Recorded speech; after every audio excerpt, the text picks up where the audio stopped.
السلام علیکم ورحمۃ اللہ وبرکاتہ۔ صدقۃ الفطر کے مسائل۔ روزے میں کمی کوتاہی کی وجہ سے صدقۃ الفطر دیا جاتا ہے، اس کی تلافی کے لیے ابو داؤد کی روایت میں رسول اللہ صلی اللہ علیہ وسلم نے فرمایا کہ روزے کی حالت میں کچھ کمی بیشی ہو جاتی ہے، اس کی تلافی کے لیے، کوتاہی کے لیے صدقۃ الفطر دیا جاتا ہے۔ اور دوسرا یہ کہ اس میں مساکین کے روزے کا انتظام ہوتا ہے۔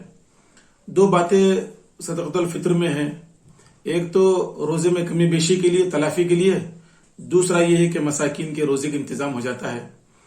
اس کے لیے صدقہ فطر کے لیے یہ ہے کہ آدمی اپنی طرف سے اپنے نابالغ جو صاحب نصاب نہیں ہے ان بچوں کی طرف سے صدقہ فطر ادا کر دے۔ دوسرا ہے کہ اگر وہ بچے صاحب نصاب ہیں تو وہ بچے اپنے طرف سے صدقۃ الفطر ادا کرے۔ السلام علیکم ورحمۃ اللہ وبرکاتہ۔